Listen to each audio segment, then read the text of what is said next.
we keep a moment of remembrance and respect, honouring Sir David Amess, the Honourable Member for Southend West, colleague and friend. May the bright memory of his rich life ever outshine the tragic manner of his death. Let us keep silence.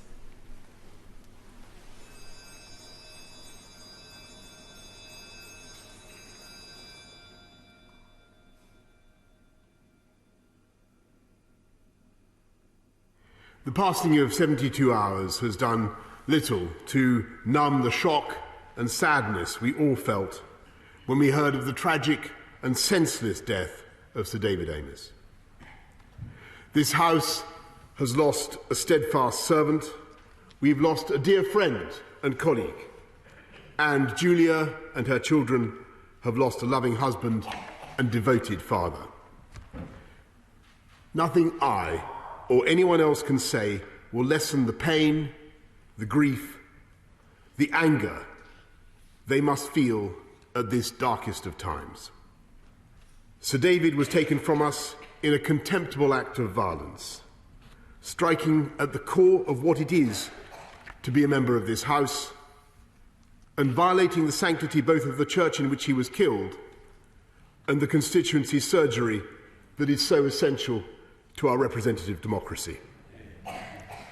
But we will not allow the manner of Sir David's death in any way to detract from his accomplishments as a politician or as a human being.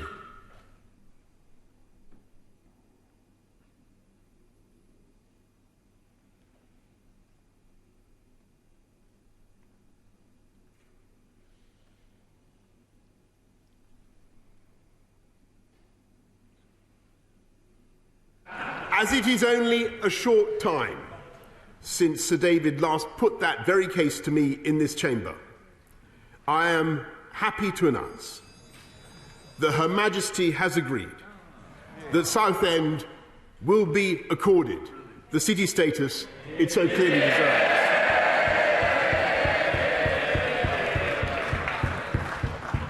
Sir David was a dedicated parliamentarian, and his loss is felt profoundly across this House.